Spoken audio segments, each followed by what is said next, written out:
This program is a theoretical account of the worst-case scenario for global disaster. This is not a real emergency. It's a central tendency in government to plan for the normal, and disasters aren't normal. They're going to be overwhelmed. They're not going to be ready for it. People are going to die, and there isn't a whole lot we're going to be able to do about it. They have a saying that we're 9 meals away from anarchy. You'll start to see a true disintegration of society. People will form together in gangs to go obtain the resources they need. They're going to be looking for food. They're going to be looking for drugs. There are going to be some grade A predators out there. Whoa. Turn that off. Turn that off. Large urban centers will be uninhabitable. Get him down. Get him down. Get him down. Very dangerous places. Some small communities would put up barriers. Man said no. You're going to find things along the route that are going to be useful to you, and you're going to take them. You're going to have to forage, which is a nice word for looting. The hardest thing in the world for anybody would be to take another life.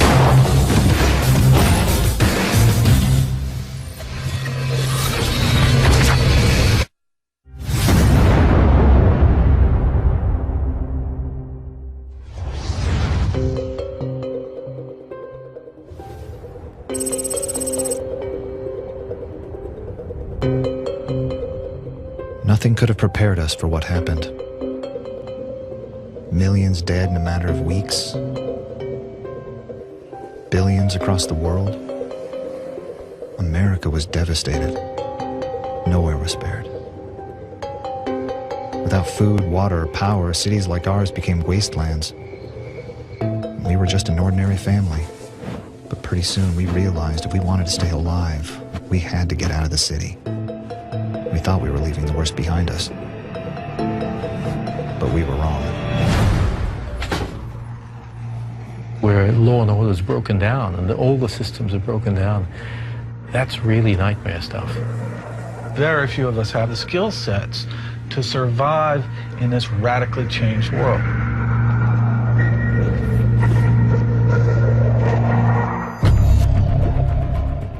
At some point in a long-term crisis, the city's uninhabitable and you need to move, and you have no choice. You have to move. How do you stay secure? People trying to escape from cities, they're going to encounter looters, gangs, thieves. What you want to be is as invisible as possible. Turn that off. Turn that off. If people see you, you want their eyes just to roll over you. Ellen, keep him down. It'd be most frightening to have family members with me that I had to protect. It'd be hard to not feel a tremendous sense of guilt about that. Once we hit the freeway, we should be out of the city in like an hour.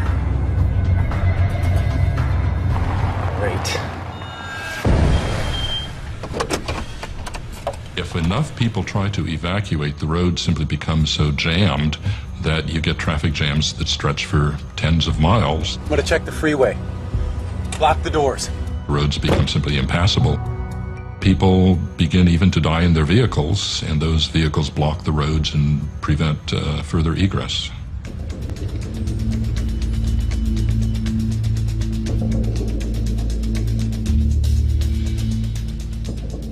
Gridlock would be a major secondary event. With that, then the desperation goes even higher. The freeway is blocked. We're gonna try to get onto the next on-ramp. People would masquerade as police, pretending to be police or other authorities. Ellen, look. And it could be difficult for people to tell who is official, who isn't, who might be on their side and who isn't. And many people would make mistakes. I think it's the National Guard. Do you think maybe they can help us find a way out of the city? If it's the National Guard, why aren't they in uniform? Get him down! Get him down! Get him down!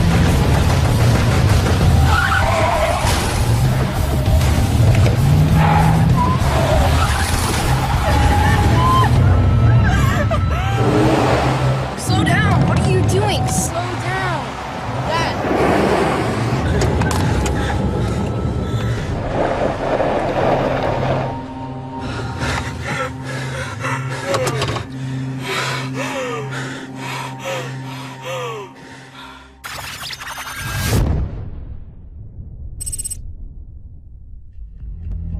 Concern is today mounting over a deadly new strain of influenza, which is reportedly sweeping through parts of Southeast Asia. The outbreak is believed to have already claimed the lives of over 25,000 people despite a raft of emergency measures to try and control its spread. We average a pandemic every 30 to 40 years. It's a cycle that we can predict. It's almost 100 years since we saw a really severe one, so we began to think we're immune. But let me tell you, Mother Nature is still lurking there, and if we get one of these rapid-moving viruses, like the swine flu, combined with the fatality rate of avian flu, we would see unspeakable, indescribable catastrophe. With the world now facing an official global pandemic alert, U.S. government agencies confirmed there were as yet no suspected cases in North America. However, all flights between Southeast Asia and the U.S. have been temporarily suspended. Seriously, you have to film everything? Yeah. Hey, Chris. Yeah. Do you think you can take Casey to soccer tonight? Yeah, what time? 7? 7? Yeah. I'm hosting an open house, so I should be done about 7:30, so I can pick him up. Okay. Do I have to go? Come on, pal, you know the drill. You signed up for it. You signed me up. Did I? That's disgusting. You're welcome. That's disgusting. Come on, Case, we gotta go. Hey, do I get a kiss? Nope. Morning, Keith.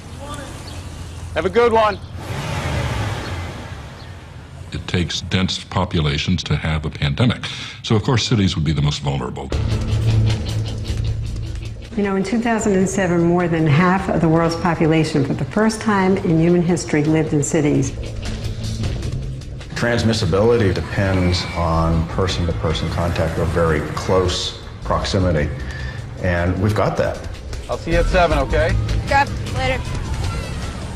Given the amount of global networking, you can spread a disease these days in a matter of hours and days.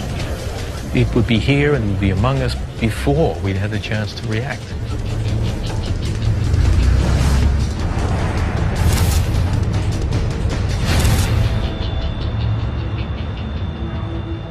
Hey, morning. Hey, look at this guy. Stroll in 15 minutes late. Sorry about that. Oh, it's all good. If people have been warned a few times before, then their level of sensible reaction goes down. Did you see that stuff on the news last night? You know, this virus over in Asia? Oh, give me a break. Swine flu, mad cow disease, avian flu, schmata, you know what I mean? Let's go. It may take a lot of shaking people by their collective lapels to say, look, all those previous messages didn't really come to anything, but this is the big one. Take very good care of you here, sir. In the early stages, we haven't got a clue what it is, of course. Don't you worry. And what do we do with that person who's suffering from an unknown respiratory disease? We're gonna get him a specialist unit right away. Okay. We'd better put this person in the more specialist hospital on the other side of the city. Now, 2 hospitals are now infected, so in no time at all, it's going to set up. Today, alarm is growing that the global flu crisis may be out of control, with reports of hundreds of thousands of cases in major cities across Europe, South America, Russia, and even as far afield as Southern Africa.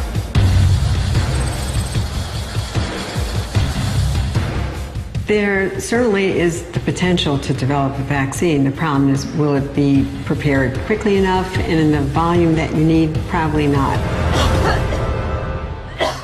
Those of us who are exposed to viruses that we haven't had any previous experience with have no immunity to that virus. And where you have a virus that humans had never been exposed to before, the human body recognizes this as a completely new protein and then just calls in all the troops.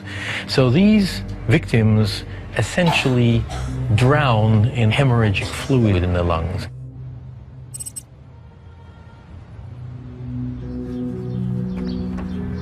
Initially, many people might try to leave the cities. Hey, Keith. Hey. What's going on? This might actually be one of the ways that the disease spreads to the countryside. We're heading to Washington State. So we'll see you guys later. All right, be safe.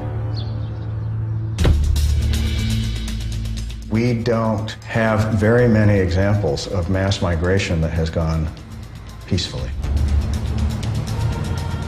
It's going to be hard for people to evacuate a small space in a very short amount of time without there being complete chaos. In the early stages, you'll still try and maintain critical services, but only a small fraction of people will show up for work. You'll have a shortfall exactly when you need an increase. What are you doing? Going to work? Going to work? Why are you going to work? Because that's what I do. Shouldn't you be staying home here with Casey and me? Honey, you and Casey are going to be fine, okay? I'll stop by the store and pick up some things. I'm absolutely convinced that our medical care providers will do the best that they can, but they're going to be overwhelmed. There's no way around that. No use going to a hospital. They're going to barricade the doors and say, go away through the keyhole. And in any case, what will we do with them? We don't have drugs and we don't have vaccine. Hey, Fred, what's going on? Can't come in. Why? Just close the hospital. They did what? In Los Angeles County, we have close to 10 million people. And the average bed count sits around 25,000, and maybe 4,000 available on any given day. In some instances, the bed count's as low as several hundred. The system's close to capacity on a daily basis.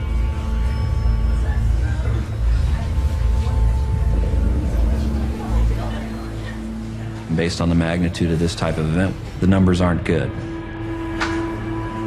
If you take just 0.1% of the entire population, you're looking at close to 9,000 or 10,000 people that could die. And that's just in a general scenario. You get into a scenario where 70 or 80% of the entire area experiencing a severe or virulent pandemic strain, you're looking at numbers that are off the charts. Will healthcare providers abandon their patients? You almost never see it, but we did see it in sporadic cases in Katrina. Medical supplies will be in very short supply. If you have IVs or you have medicines, antibiotics in particular, those things will be worth their weight in gold. If I was that person, I would hide my special skill set. Are you a doctor? No. I would be in such great demand, there might almost be a bounty on me. Sorry. Sooner or later, every caregiver has to say, I have a family. My family is at risk.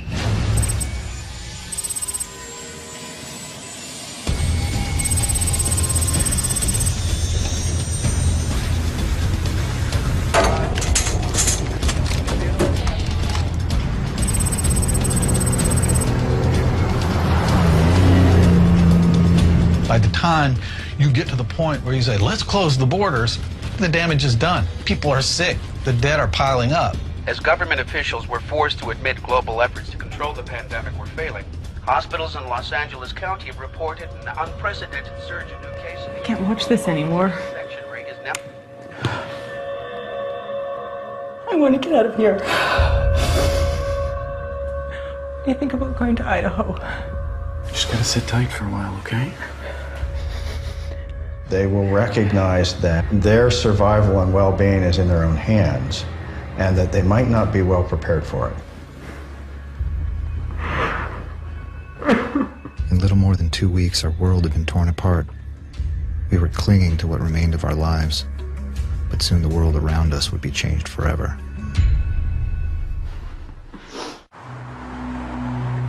The U.S. government today admitted the global flu pandemic is no longer containable. Official advice remains that to prevent infection, people should stay at home and avoid all unnecessary travel. As the pandemic progresses, everybody's thinking it's going to pass and everything will revert back to normal. But then somewhere outside of 3 days, 4 days, 5 days, the situation gets real. Susan? How are things in Idaho? No.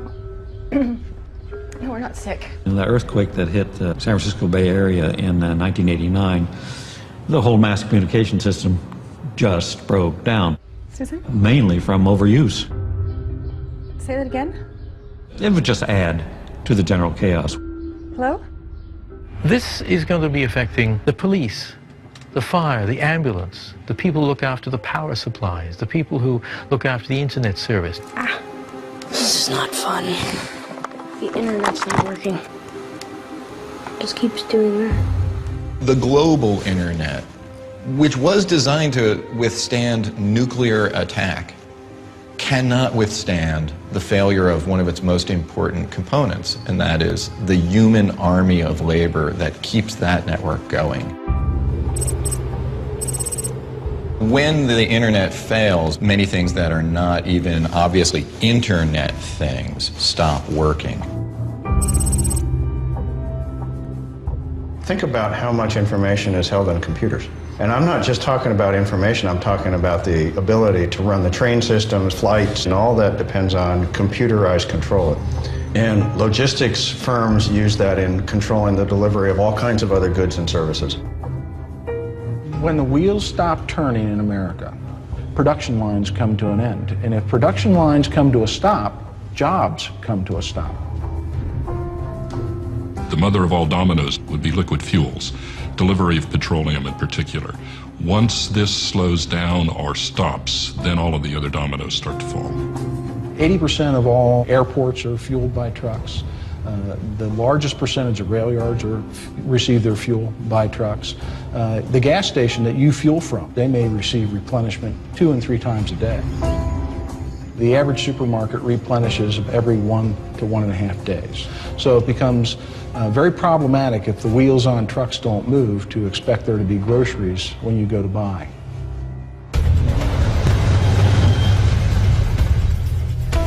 Most people have about 3 days of food in their house. So if you really wanted to go to ground, you need a lot more than 3 days. You need 3 months.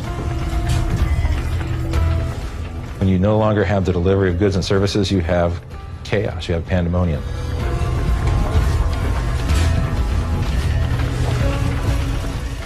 We have a saying that we're 9 meals away from anarchy. Wherever you stand on gun control, there are a lot of guns out there. The most recent number on firearms in America is something to the tune of 1 gun for every citizen in the country. I would not be surprised to find violence.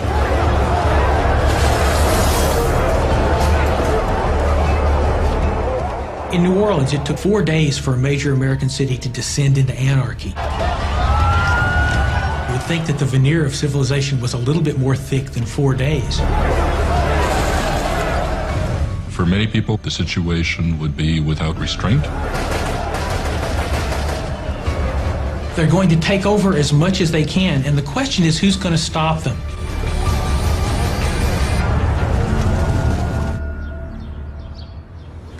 Well, we have our official pandemic, so supplies here. We have a bunch of this crunchy rice stuff, some fruit. While the pandemic runs its course, which could be 90 days. More fruit. Very few people, I think, are prepared to shelter in place, not have to go outside for any purpose for 90 days. That would take some exceptional forethought and preparation. Why do we have so many green beans? I hate green beans. It looks like we will be here for more than 3 days.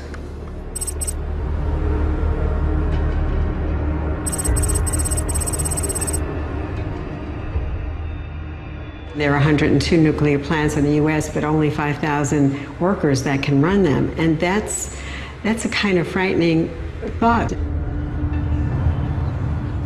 If the skilled staff took a major hit, it would basically be the equivalent of partially severing someone's neck.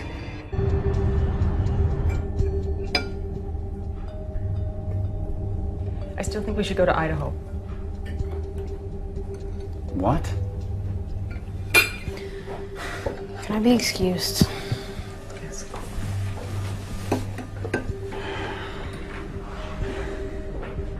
You heard me. You've seen the news, okay? The freeways are a disaster. If the system starts getting thrown out of balance, there's going to be a series of shutoffs. Yeah? The TV's not working. I think that would not go down well in terms of people's nerves. Did you check all the channels? Yeah. They're dependent on information, and the information comes by electronic means. Let me see that.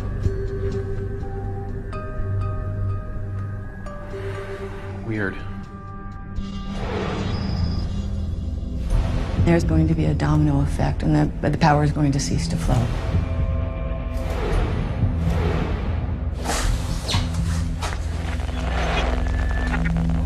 What's going on, Chris? I don't know. Come on. Let me get a flashlight.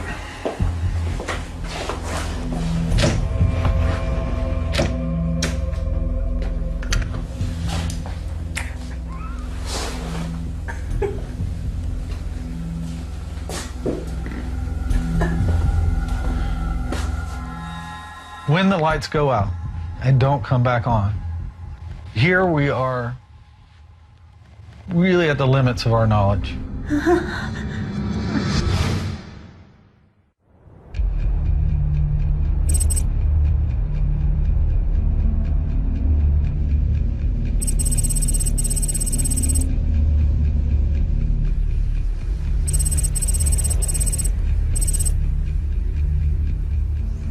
I think the most immediate problem within cities in the aftermath of a pandemic would simply be unburied bodies. We would have many, many, many times more dead than anything our system is designed to take care of.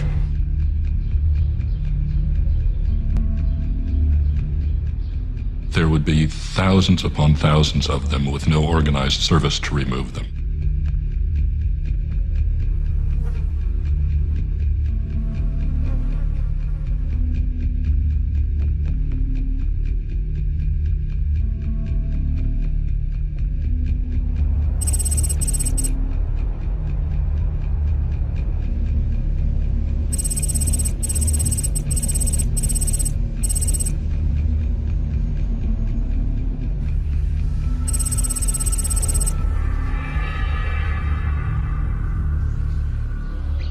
All diseases eventually decline.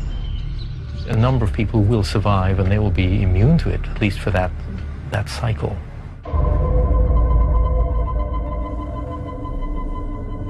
Once we decided to try and sit the pandemic out, there was nothing to do but wait.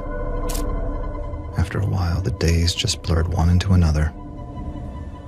You'd have to say that people who come to realize that they live in a world in which the lights are never going to come back on again would have to be gripped by despair. It's terrible to think about it.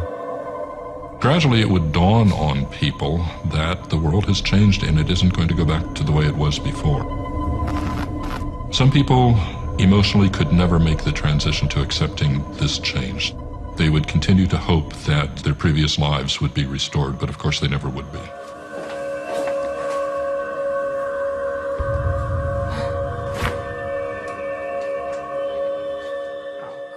We rely on the freezer. Before we had a cold store. Nobody has those anymore. Chris? Yeah. The refrigerator's gone off. Very few modern people even conceive. I can't turn on my lights. My cell phone doesn't work. My DVD player, my computer. Slow down, slow down. Honey, it's all right.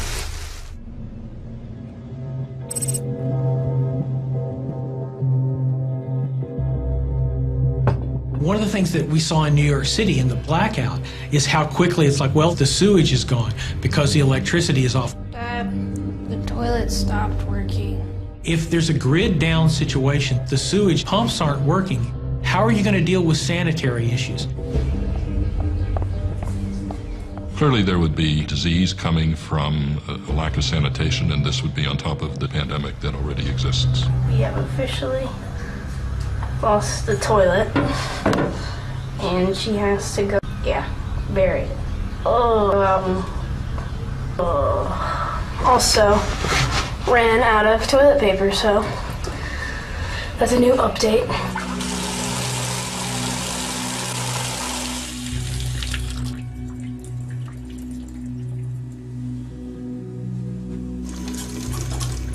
fairly soon people would turn on the tap and find that nothing would be coming out of it, or perhaps a trickle that would dwindle down to nothing at all. The water's not running.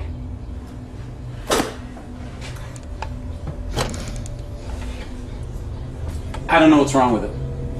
Great.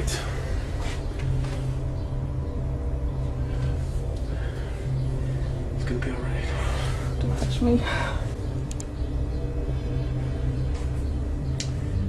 Okay, I'll head out. I'll go down to the store. I'll try to find whatever I can. Somebody's got to have something. Okay? Okay? I think people are going to say, look, we're hungry. One way or another, I've got to feed the family. The kids are starving. There's no milk. Where am I going to get it?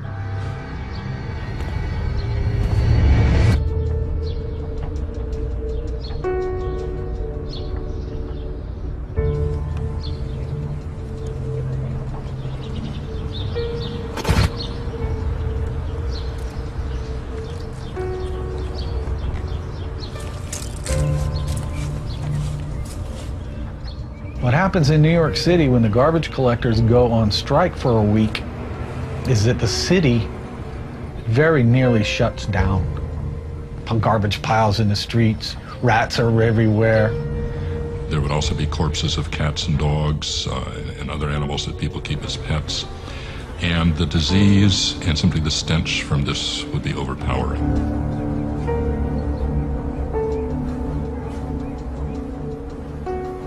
Would we see dead bodies around? We may do. People may have to bury them in the back garden.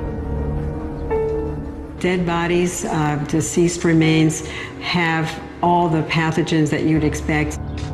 I think it's safe to say that you'd want to get those remains in the ground as quickly as possible.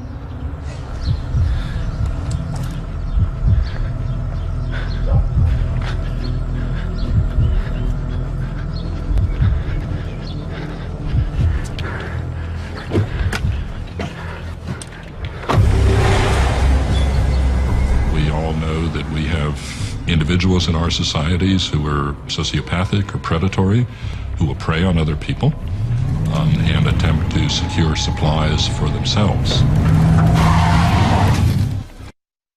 Hey, you are a sight for sore eyes. Okay, first of all, do you got any food, man? No. Food? No. No. Okay, do you know where Mike is? Mike.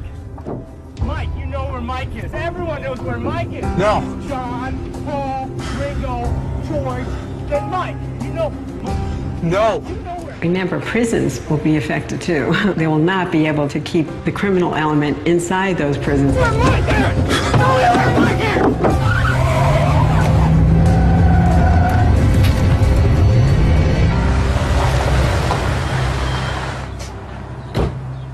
I worked security for a hurricane, and it was very interesting to go into a Walmart 2 days after the hurricane and see that the store had been completely cleaned out of everything. I'm talking toys, pet food, clothes, furniture, everything. By the third night, when people were out of food, things got incredibly crazy. You know, we were hearing automatic gunfire from all over the city.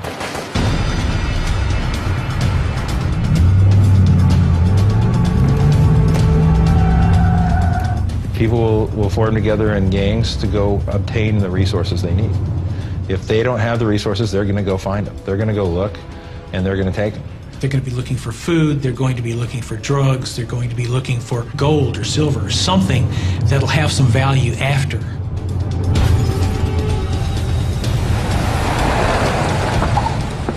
Security becomes first, foremost in everything. Hey, you are a sight for sore eyes. Okay, first of all, do you got any food, man? No. Food? No. No. Okay, do you know where Mike is? Mike. Mike, you know where Mike is. Everyone knows where Mike is. No. John, Paul, Ringo, George, and Mike. You know. No. Remember, prisons will be affected too. They will not be able to keep the criminal element inside those prisons. Where Mike is? No, where Mike is?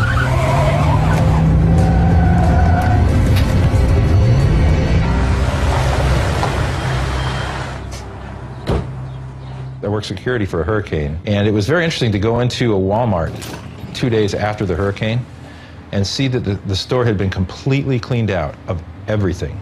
I'm talking toys, pet food, clothes, furniture, everything. By the third night, when people were out of food, things got incredibly crazy. You know, we were hearing automatic gunfire from all over the city.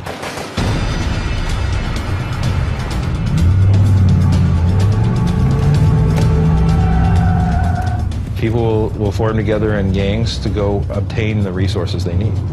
If they don't have the resources, they're going to go find them. They're going to go look, and they're going to take them. They're going to be looking for food, they're going to be looking for drugs, they're going to be looking for gold or silver or something that'll have some value after.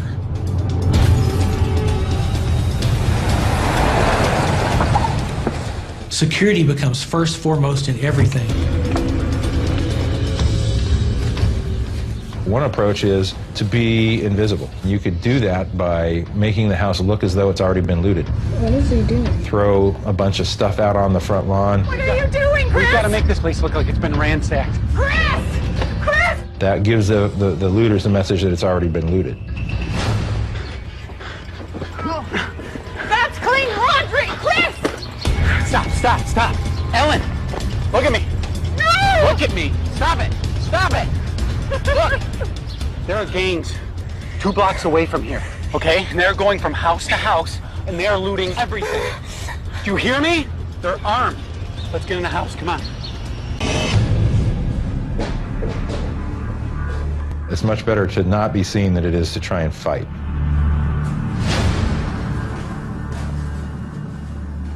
Why are you being so damn stubborn? We have almost no food left, Chris. We're almost out of water, and I am burying our mess in the backyard! What don't you get? Look, I know this is not an ideal situation. Not an ideal situation. I say we give it another week, okay? I say we stay here. I say we go. What are you doing, hon? There's people in the house next door taking stuff.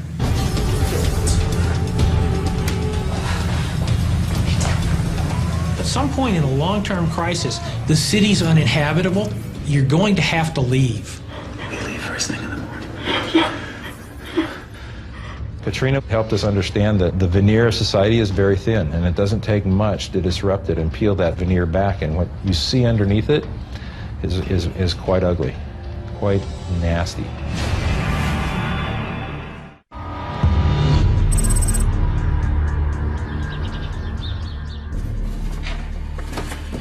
Where are we going? We're going on a little road trip, Case. Where to? Well, your mom's kind of partial to Idaho. After you've sheltered in place for so long and you've exhausted your food supplies, you're going to have to get out of the city and get to some other location. There's a lot to think about, a lot to plan if you're going to make that kind of a trip. Casey, Yeah? do me a favor. Get all the stuff that's on the washer and put it in that box right there. When people are feeling that their life is in jeopardy, there's a state that many people go into which we call dissociation. It's a trance-like state, which is a lot like being hypnotized. Do you think you can do me a favor? They may sit there and stare and not move and not do what they need to do to survive. Could you pack us a suitcase full of clothes? Yeah? Thanks, babe. Casey, come on, come on. I need all that stuff in that box. The bug-out bag is simply something that you use when you have to leave. They also call it a good bag, which stands for GOOD, get out of Dodge. Why are we in such a rush? When you talk about a bug-out bag, or you talk about what you need to carry with you if you've got to leave, you've got to have water. Water's heavy. You need more water than you think. So the bulk of what you're going to be carrying is water. You need some sort of portable food that can be prepared quickly and provide you with a high level of calories, much like a mountaineer or an expedition would do. How long is it going to take? I don't know. Simple foods, you know, crackers and peanut butter.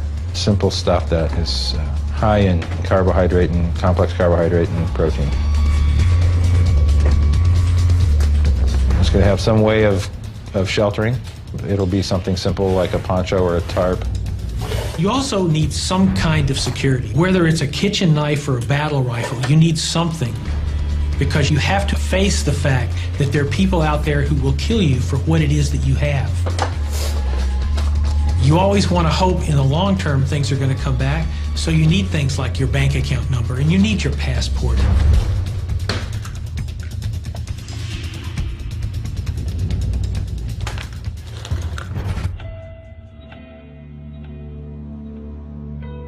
We tried to pretend to each other one day we'd return. We'll be back. But deep down, I think we knew we'd probably never see home again. You guys get in the back seat. We'd already figured getting to Idaho would be tough. What we hadn't realized was how difficult it would be just making it out of LA.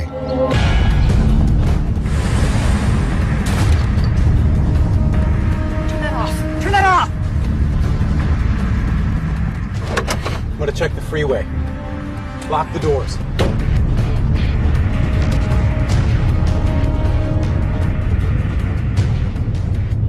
The freeway is blocked, so we're gonna try to find the next on-ramp. Ellen, look. I think it's the National Guard. If it's the National Guard, why aren't they in uniform? Get him down! Get him down!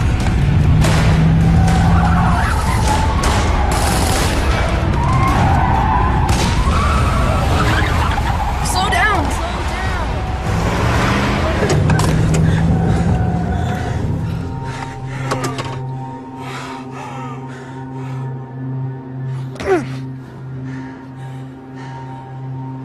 All right, everybody out. We're on foot from here. To get out of LA, you're going to want to avoid roads. They're going to be choked with dead cars. You're going to have to hike a good 50, 60 miles.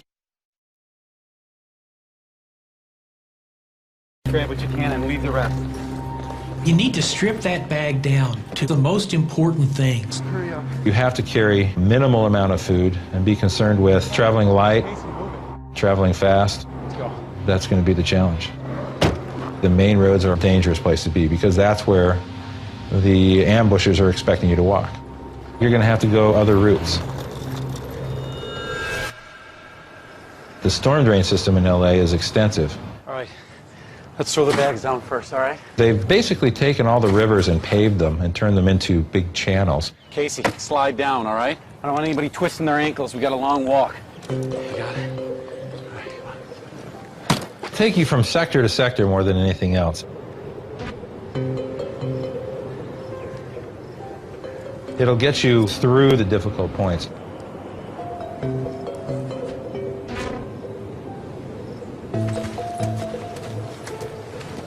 Once you get to the Hollywood Hills, there are fire roads from West Hollywood all the way across to the ocean. People will abandon Baltimore and Washington and Pittsburgh, and they'll come out to where they think they can do better. You'd be among hordes of people all trying to get out of the cities, many of them going in the same direction, and essentially stripping the countryside as they go. Refugees would literally swamp the land around Los Angeles.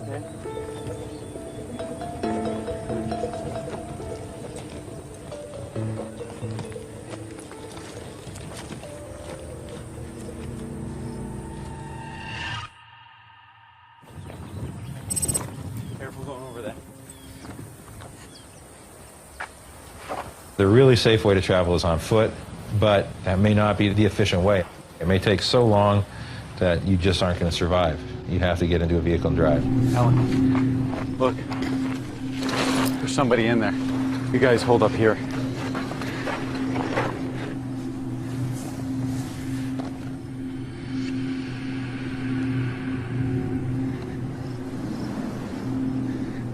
It's all right, he's dead. You're going to be what we call an opportunivore, which means that you're going to find things along the route that are going to be useful to you and you're going to take advantage of them.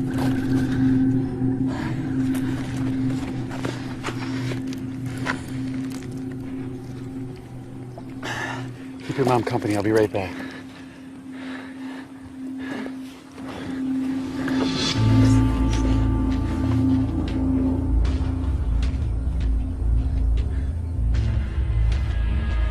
What are you doing? Looking for keys. People tend to fear that bodies will pass contagion on. Well, what if he had the virus? It's not thought that it would be true in a flu epidemic. You can't get infected from a dead body. Besides, the pandemic's probably burned out by now. Anybody who's survived this long is probably pretty savvy.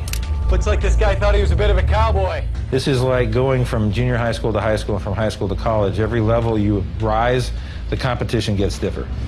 I'm gonna try to get this thing started. I've never done this before. I have. By this time, the people who are still around are people who figured out some stuff about survival. See those two wires? Just twist them.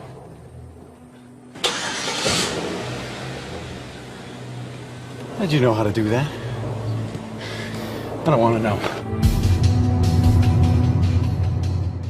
3 days after leaving LA, we were finally on an open road, heading north. About 50 miles up the road here, there's a little town. We'll be able to get some fuel and get some water. For a brief moment, we forgot about what still lay ahead of us. Hey, look, there's that town. Be about 5 minutes from here. Our optimism didn't last. Jesus, what is this? Let me talk to these guys. People in smaller communities might actually arm themselves to try to keep strangers out. I could foresee that some small communities would not want outsiders coming in for the germs they bring along, for the extra demand on resources that they bring along. Howdy, what can I do for you? We were wondering if we could, Well, right there, that's good. That's good, right where you at? we were looking to get some food and some water and maybe some fuel. Sorry, pal, can't do it. Can't let you in. Nobody in, nobody out. Yeah, I got my wife and my kid in there. We could. It's the scenario of a lifeboat after a boat's gone down, and the lifeboat's filled to capacity, and there's other people in the water. What do? Do you pick them up and kill everybody in the lifeboat too, or do you row away? Yeah, it's a hard decision. You won't even know that we're here. Man said no! You know what? If I was you, I would get in your vehicle, turn it around, and go back the way you came.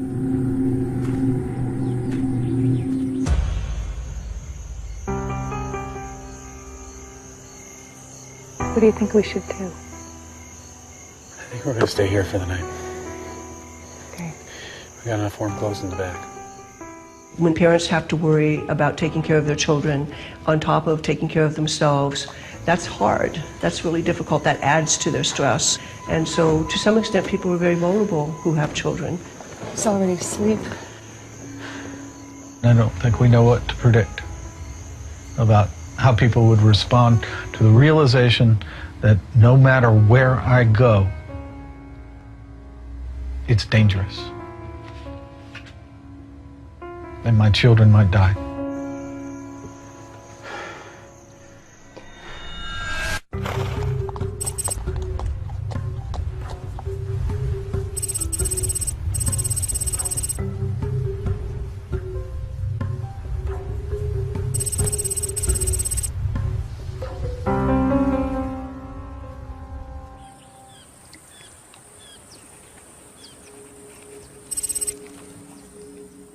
By the time we were a few hundred miles out of LA, for all we could tell, we might have been the only people left on the planet.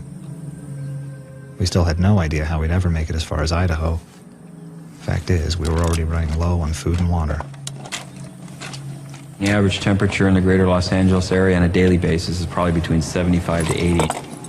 But when you start moving people in out of the base of the coastal area of Los Angeles and start getting into the inland desert, and temperatures are in the extremes of between 90 and 115 degrees. Hey! What are you doing? That's drinking water. You don't brush your teeth with this. Sorry. We have to wash. Start using your head. I don't care what your mother said. Hey, you don't need to yell. Ellen, we only have a few bottles of water left. If you don't get water pumping through your system, you're going to get dehydrated quickly. When you become dehydrated, you get clouded thinking, confusion. We got to take the quickest route north. Through the desert? Yeah, through the desert. You need to be invisible, and that means you can't take an easy path. Can you find your cell phone? I want to see if you're getting a signal. It's not going to be, I'm going to follow the I-10 to the 405 and then follow that right out of town. What do you got? Well, nothing right now. Just give me a sec. Moving around. I mean, either you have it or you don't. I don't, okay? I don't. I'm moving it around, trying to see if I can get one, okay? Well, then forget it. Okay, fine. Most of the time, to maintain safety and security, you're going to want to avoid roads, even if they're clear. It's a dangerous place to be. Chris, what are you doing? I've got to see if he's okay.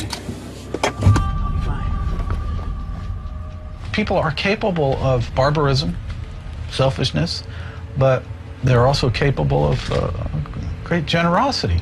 Hey there, sir. Hey, you know what happened to you? I think my contacts slipped off my eyes. I need them to dry. You just stay here. I'll be right back, all right? We see this time and time and time again, disaster after disaster, that people bind together in the face of a common enemy and help each other. Here, have some water. I'm just going to give you a little shot, okay? All right? In New Orleans, we saw instances of amazing altruism, at least initially. Just sit back. But there was a limit to that generous feeling. Good luck. It's that dual human nature thing. We want to take care of each other, but our generosity is not infinite.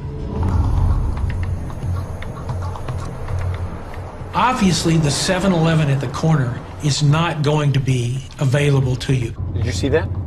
Industrial complex? The obvious places will have been destroyed or emptied out very early on in the pandemic. So you're going to be looking for the nooks and crannies that other people have overlooked. That's where they keep all the supplies, all the food, all the water. We need to head over there.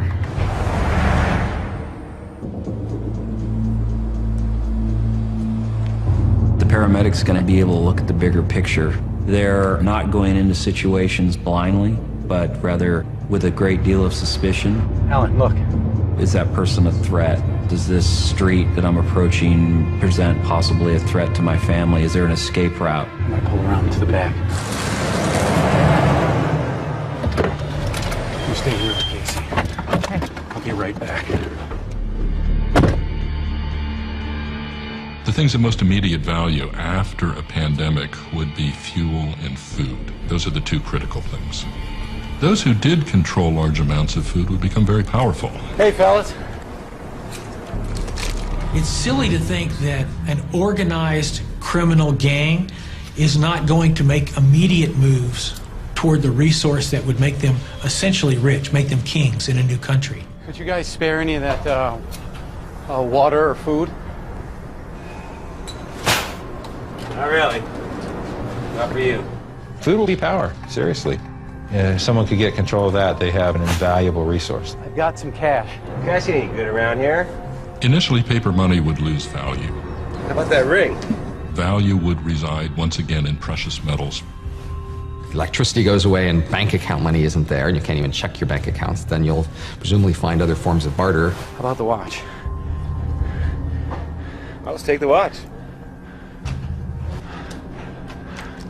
See you later.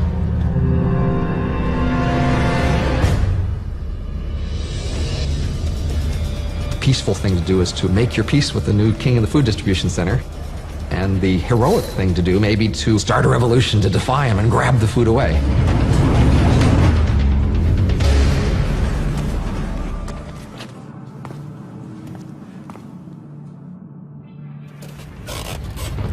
Stop it!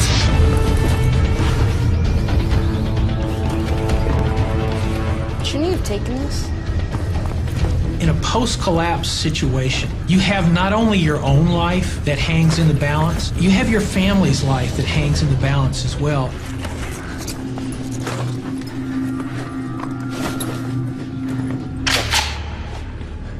I thought I told you to get out of here!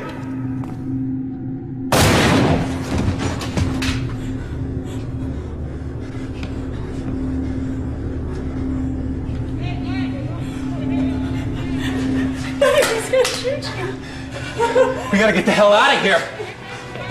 Come on, come on, come on! Come on.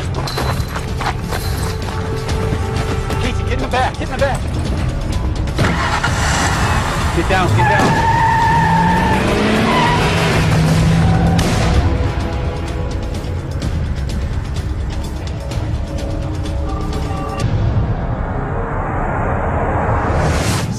slow down. It's okay. It's all right, baby. The hardest thing in the world for anybody would be to take another life. It's all right, slow down, slow down. Their first response is going to be nausea. They're going to be sick. I know that for a fact from law enforcement officers who've been forced to kill in the line of duty. They told me that it was a life-altering event. Every one of them carried those people with them through the rest of their lives. Dad, there's a car coming. Get over in the ditch. Come on, baby, we gotta go. More than anything else, if you're on the road, you have to have a heightened awareness. Get down. My bag. One of the keys, again, is being invisible, staying very low-key, staying out of sight. People will form together in gangs to go obtain the resources they need. If they don't have the resources, they're going to go find them. They're going to go look, and they're going to take them. Hey, check this out.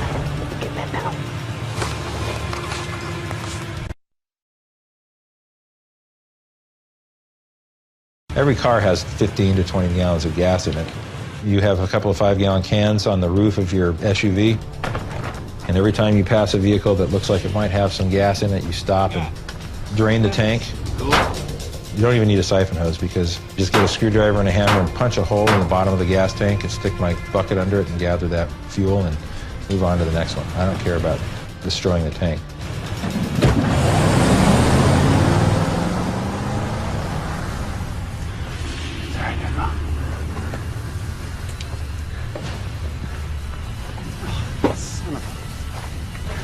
They took all the bags. Even my backpack? They took everything.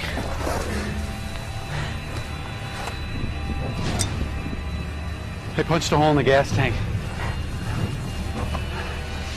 If it's hot and if it's summer and you have to go through the desert, you better hope you can get across it in a couple of days, because there's not a lot of water out there.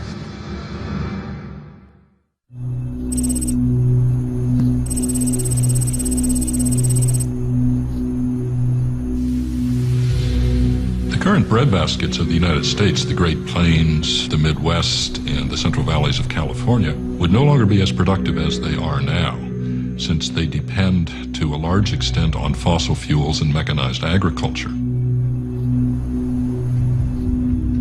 The big farms won't work because you need the mechanization, you need the energy, you need the petroleum to make the fertilizers. All that stuff isn't there anymore.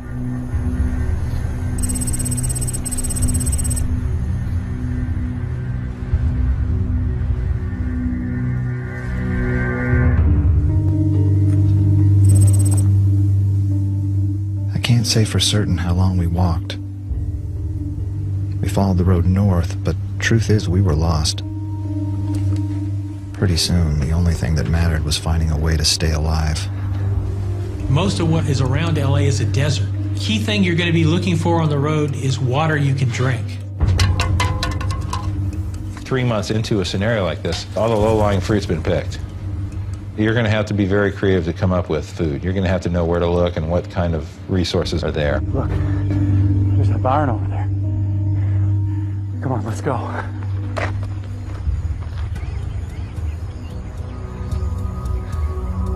You're going to have to forage, which is a nice word for looting. Hello! Survivors would be in a very desperate situation, and probably most of them would starve to death within a few weeks. Wait here. You're going to have to do things I would imagine that would be very unpleasant. You're going to have to go into houses where people have died. And you're going to have to see what's left, what's available to you.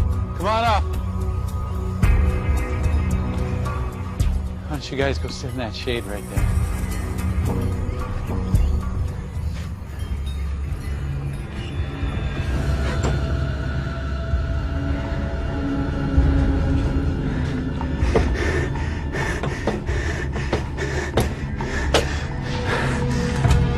The longer the scenario stretches out, the more food becomes unavailable to you. It spoils, it goes bad.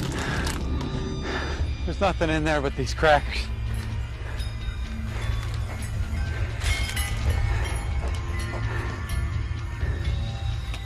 Dad, I'm thirsty. You don't want to eat unless you have water. It takes water to digest your food. So if you don't have water available, then you should not be eating. You can go about 30 days without food, only about 3 without water. I want to see what's in that barn. Maybe there's some water or something. You need about 6 to 8 quarts of water a day for a person to live, but the willpower is more necessary. If someone doesn't have the will to survive, the will to make it, they're not going to. You'll be gathering water as well as scavenging for water. You're going to take advantage of every opportunity. The hot water tanks from a hotel, the swimming pools, any place that stores water.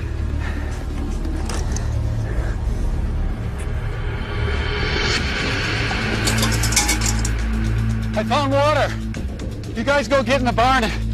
There's more shade in there. You're going to have to look at water that normally you would look at and make an awful face and run from. But you've got to be able to disinfect it.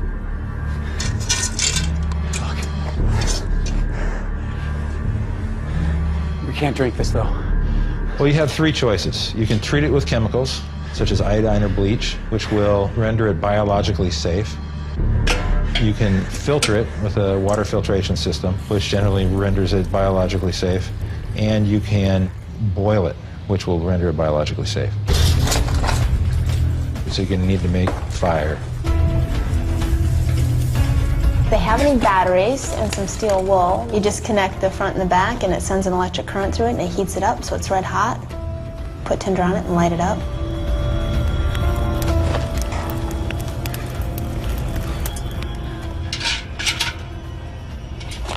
Casey, hold this.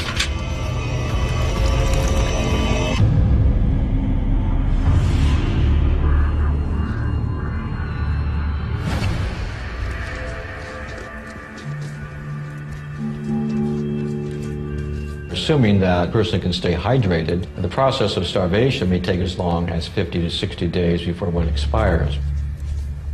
After about 3 days, you will not, in fact, have hunger.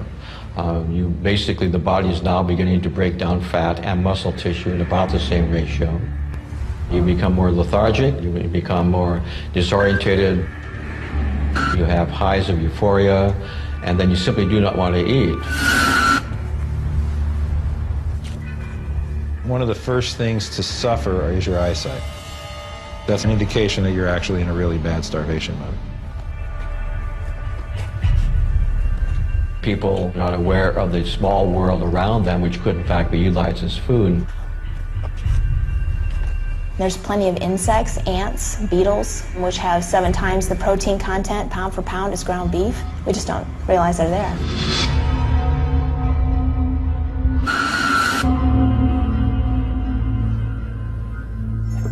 One of the cross-culturally constant things we see in the historical literature is that early on in a famine, there's a great deal of outpouring of energy into religious and ritual activity.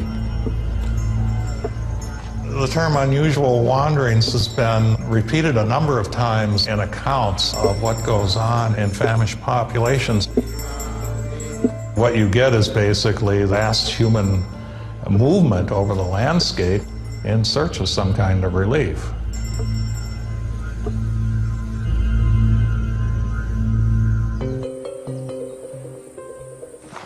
We can spread that out. We might be able to lay on that. We're gonna lay on wood? Like a bed. Like a cot. Why don't we just sleep on the ground? If you're sleeping out there, you don't want to lay right on the ground. The ground is about 55 degrees. I want to be 98.6. Casey, watch out for this. There could be snakes or anything. But how are we gonna sleep on that? We're gonna break the pieces up. We're gonna lay on them. We're gonna be like insulation. Insulate yourself from the ground and create a warm pocket of air around you to keep you warm at night. It's not clothing that keeps you warm or cold. It's the dead air space. Oh, shoot. The battery is almost dead.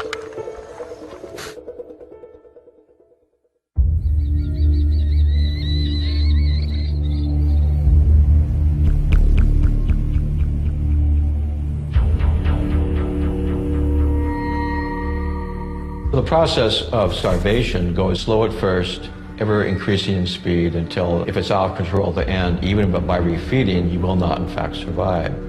There's a house over there. Come on. You can make this. Come on.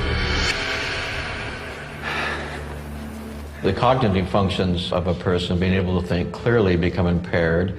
One may make poor judgments, and it may adversely affect one's survival. I'm gonna have a look around.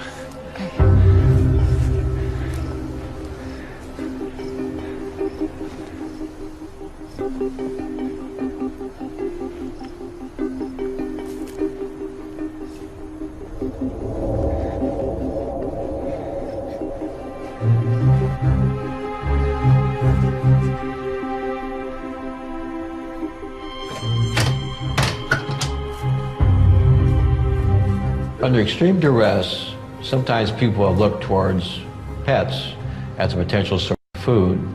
One didn't see dogs and cats in many parts of Europe after World War II.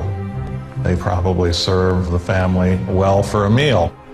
For the most part, people will not eat their own pets, but would have no compulsion about eating the pets of other people.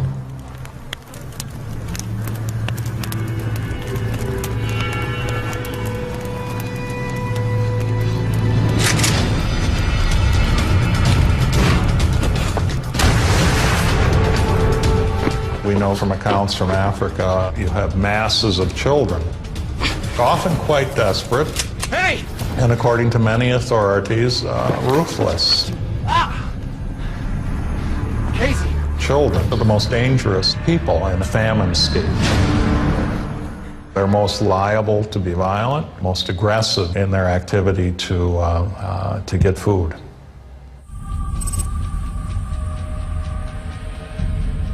Their requirements, if they're walking a lot, may be as high as 2,800 to 3,500 calories a day.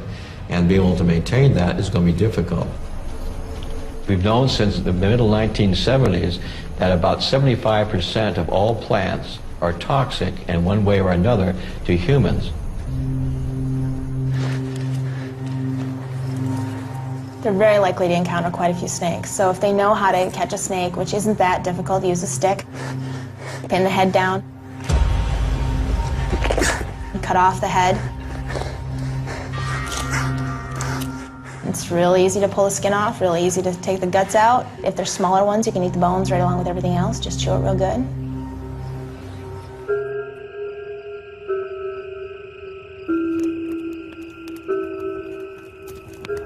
We commonly hear the phrase that human beings will eat everything. That simply isn't the case.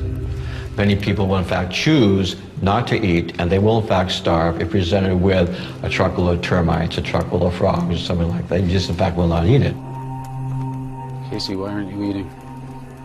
I'm not gonna eat a snake.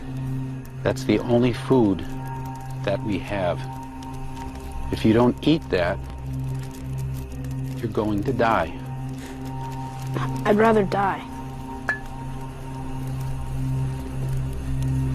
What did you just say?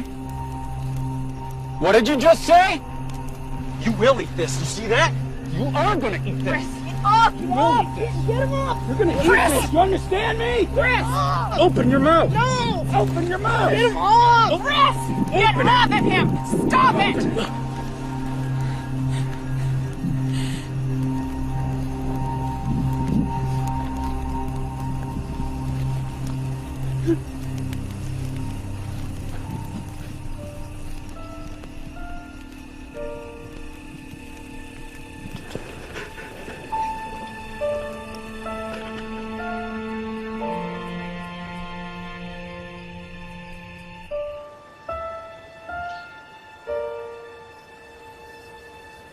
This period of not eating, say, into the third or even the fourth week, other bad things happen to the body. The liver functions begin to fail, the intestinal functions begin to fail, even the cardiac heart rate begins to fail. What are you doing? Stay away from the road.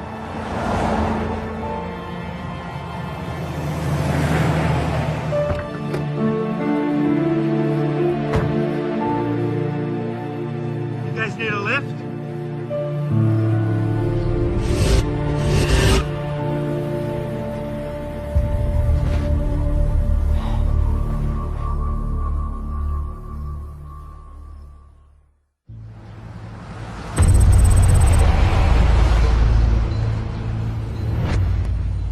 Eventually, we made it into a small town. We were just happy to be able to rest up for a while. But it soon became clear we were living in a dangerous and unpredictable new world. I managed to get the bed linens washed and dried, so at least we'll be warm tonight. People coming into an area would want to take advantage of those homes or apartments or whatever that are left behind. And why not? These people had a interesting taste in crockery.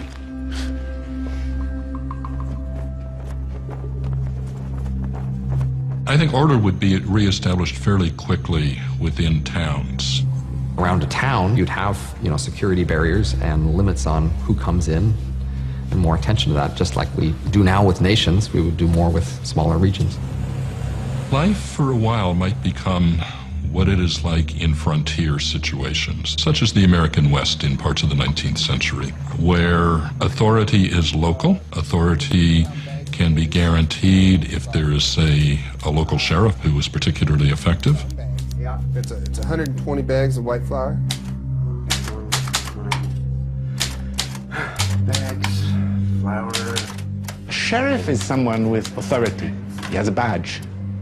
Now, what's that authority come from? That authority comes from some sort of idea, even in the Wild West, that there's a guy who's there to enforce the law. Wouldn't it be easier if I just wrote this out? It'd be easier if you had a brain, Terry. Come on, we're doing this as official work. We're talking about a world in which the governmental authority itself breaks down. It's not authority he has so much as the power to enforce loyalty through coercion and threats. Guys, let's get over to the storage locker. Let's go.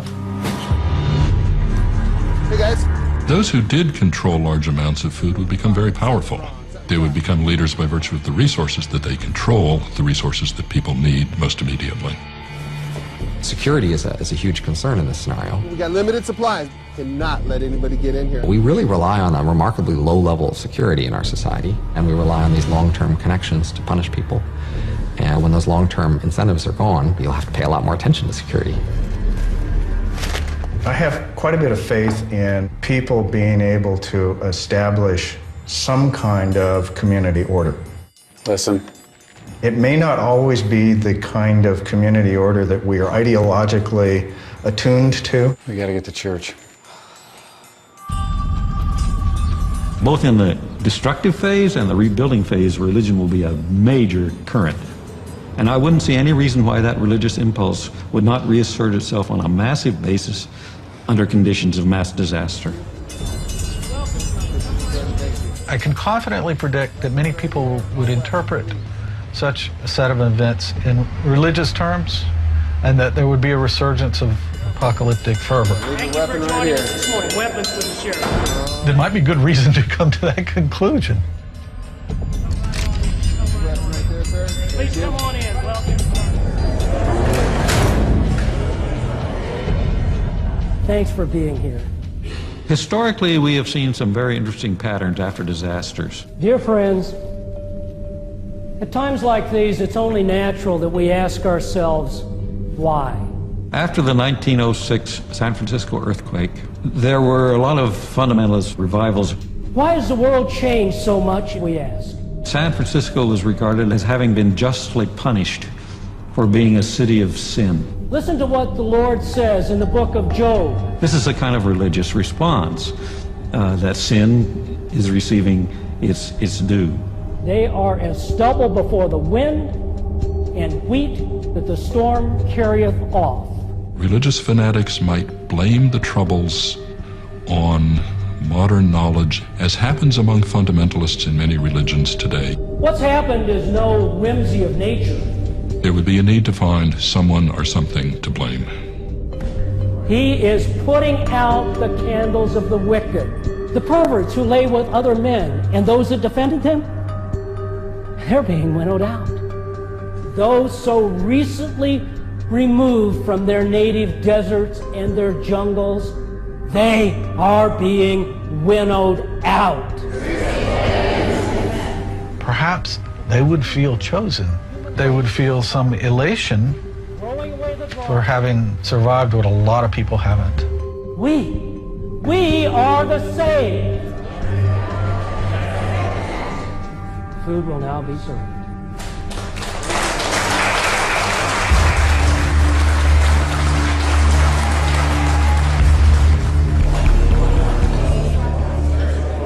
In the initial period, effectively the food would need to be rationed.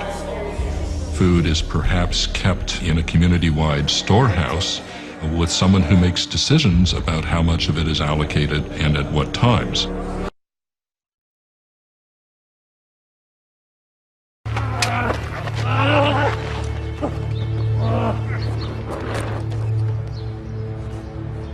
I can imagine if you're caught stealing or looting, you get shot on the spot. You came to the wrong town. What you would call instantaneous application of deadly justice.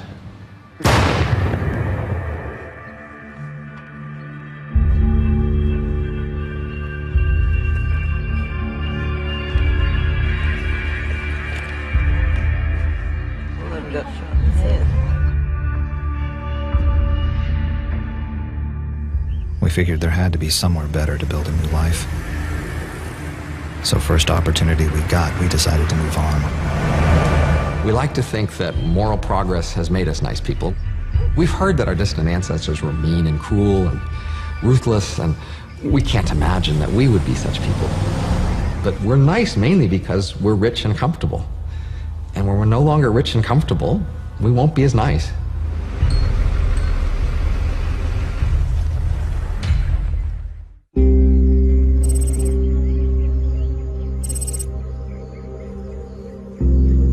In the end, we made it to Idaho. As spring slowly turned to summer, life started to feel normal again. But it was a world away from the life we'd known in LA. If towns are abandoned because of a pandemic, they'll be repopulated according to various criteria. Irrigation in the past has been a basis for organizing communities. It would become so again. Water would drive people to the northwest, or maybe even out to the eastern seaboard. And it would be kind of like 1800s America, rural America, going back to that period. You might have very limited healthcare services. They might go back to a system that we had in, say, the early 20th century, like a family doctor practice, taking patients within their household setting. Well, I was trained as a paramedic, not really a doctor, but I'm pretty confident you just got a cold. It's going to go back to the very basics, just like it was in the Civil War. I think in the 1700s, 1800s, people were more hardy because they had to be. Do you have any aspirin or painkillers? Yeah, we kind of went through that stuff a couple months ago, but... Today, in modern society, we've become accustomed to instant pain relief. We can take these mint leaves. That should clear up your congestion. We'd have to go back to the home remedies that we had many years ago. All right, let me know how they work, okay? All right, thanks a lot. They're going to have to learn skills that their grandparents would have taken for granted. And that's going to be a very hard way to live. What you making? Veggie stew. Casey, can you give me a hand in the garden? One does not walk into a patch of dirt and throw some seeds and 6 weeks later harvest meals. What do you think? Not too bad, huh? What happened to our carrots? Learning how to grow food is a process that takes people entire lifetimes to learn. We could use a little help with that. More like a lot. Hey, Chris. You have to grow an awful lot of food that becomes ripe at the same time. That means you have to have efficient food preservation techniques that maybe the community may not know of at first. Dehydrating and pickling are both ways to preserve food that require very little energy and store food for very long times. Do we have to work all day? Yep, all day. Creativity is certainly high on the list. Retrofitting some things, for instance, a car. A car makes a really good solar dehydrator.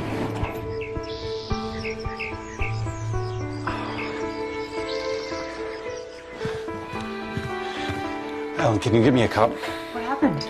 I just think myself. This is why I'm not a surgeon. you can perhaps compare to some of the early English settlers on the east coast of the United States who had years of famine when they first got here because they had to learn how to farm under new conditions. In order to grow food, we would probably jump back to the 1850s, 1860s in terms of technology, where we would be using more human power, more animal power to grow food. But it would be a radical change in that. The key economic insight is that when things change a lot, what we all need to do is adapt. We'll need to find a new job. People who actually know how to grow a garden be far more valuable than someone who knows how to trade on the stock market. A man who is working really hard all day, every day, requires about 3,000 calories a day. You are going to have to grow things that are starchy. You're going to need the root vegetables. Potatoes come to mind. Turnips, beets, carrots. A year on, food supplies that had been in storage would be gone. They'd have to learn how to cooperate. They'd have to learn how to share.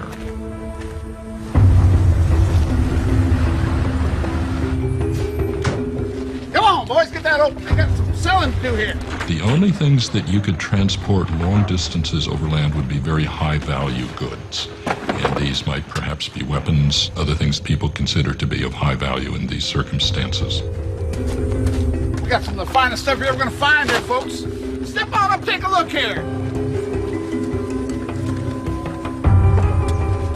One of the big careers will be in salvage. People who go out and they visit communities that have been decimated and they bring back the stuff. After a while, local communities would probably establish their own currencies based in paper. We might see something like a Los Angeles dollar and a San Fernando Valley dollar. There would be all of these local currencies emerging. Howdy. Hi.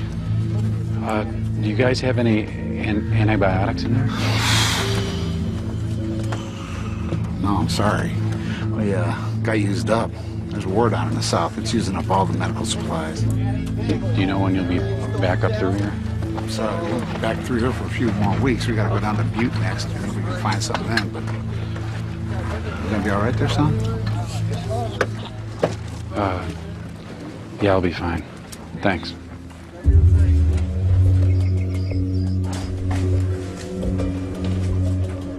Without the medicines that we live on today, we would go back to the mortality rates that we saw in the 1700s, 1800s, early 1900s. Even a scratch could become infected and cause problems. That certainly could happen if we didn't have access to antibiotics.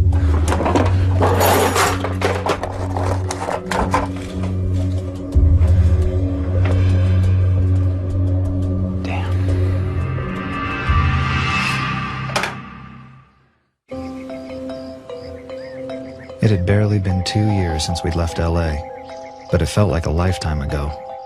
Finally, we built a new life for ourselves. And although the days were hard, for a while I can honestly say we were content. But that happiness was to be short-lived. Mom, what's wrong with Dad? He's just got an infection in his cut. It's okay. I could picture a feast where everyone comes together. You'll see a lot of things on the table that were gathered from the wild, mushrooms and greens. There may be bread, but it might not be wheat bread. It might be corn bread, and it might be heavier and denser than you're used to. There might be meat, but it might well be poultry, and you might not get much of it. Have you guys been through LA? Yeah, been through LA. That was what, about a month ago? God. Had to shoot your way in, shoot your way out. It's not worth it anymore. There's a Walmart in town, right? Go in there, pick clean, right? Mm-hmm. They were pulling up floor tile. Now you go figure that. What are they gonna do with it? Can't eat it. They're gonna sell it. Doing home remodeling. Oh, all right. Well, these folks know how to throw a party, huh? I am certain that one of the first things that will evolve is a way to make alcohol. Yeah. Historically, we've come together around sharing a drink, and I think we'll continue to do that. Boys, I say we raise our glass to these fine people that have shown their hospitality. Our life expectancies have increased dramatically in the last couple hundred years. We've benefited from the diet and our lifestyle. Without modern medicine, we go back to the scenarios that we had where people got a small cut, it became inflamed, it developed a minor infection, it spread to the body, and the body became toxic as a result. It's nice to know that there's good people left in this world. Brings on something worth fighting for. God bless you all.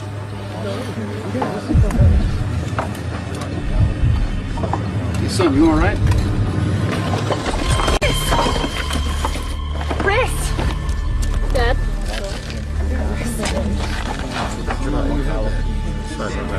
You all right? Son, can you hear me?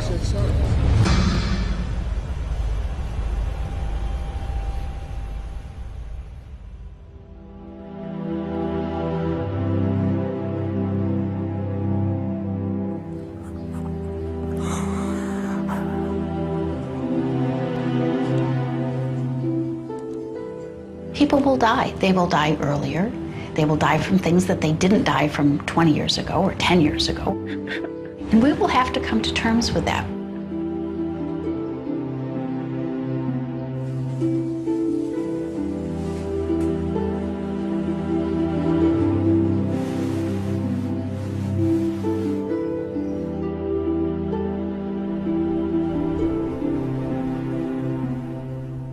There's nothing more terrifying than the complete finality of death.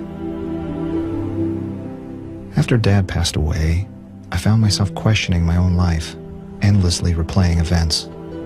Seriously? Do you have to film everything? Yeah. I wondered if somehow I could have made things turn out differently.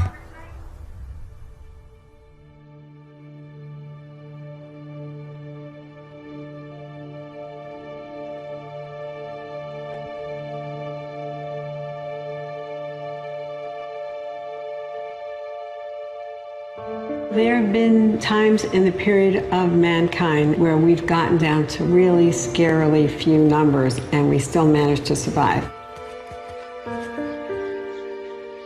There was a time when the Earth had only 10% of the population that it now has. And it was, you know, there were setbacks, but generally it thrived or we wouldn't be here today. In many ways, it would not be an undesirable way of life. Many people today aspire to a simpler way of life, and this is what it would be.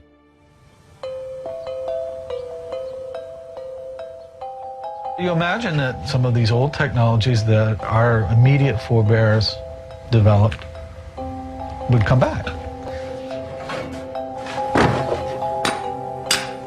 But surely they would be more ingenious than somebody in the 1820s. 25 years on, we would have a new generation for whom the new way of life is normal. Education would simplify. Knowledge would become practical. There will remain an institutionalized form of memory. The books didn't get sick. There's a stock of knowledge that our survivors could go back to. Would the United States still exist in 25 years? It's interesting to remember that after the collapse of the Roman Empire, for a while people in Western Europe still thought they were in the Roman Empire.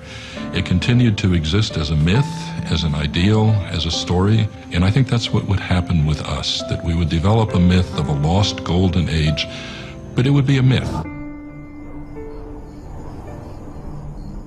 I don't imagine that the big cities ever work again. As the infrastructure decays, it's not clear how it could be repaired or replaced.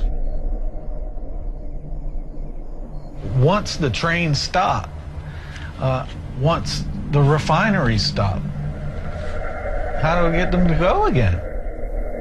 Remember, the universities have been decimated all around the world. Who's going to make new nuclear engineers? It's a very bleak prospect.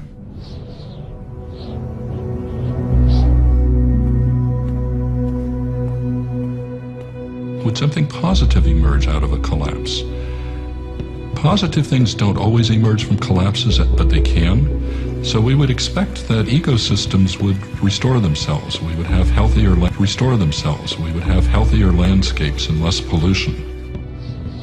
The loss of so many millions, the loss of so much culture, so much community, that's not good. But if you try to put yourself in the position of the survivors, you have to say, it's a new beginning. Maybe it's a moment for starting over, not develop the petty jealousies that plague us. I would be hopeful that that would be the future rather than the one of Mad Max and great barbarism and immense selfishness. That's possible, but it's not the future I want to believe in. There will be a cohort of people who have survivor skills. I think they'll become the leaders in that new age. What happened left its mark on us all. But that's in the past. The important thing now is to look to the future.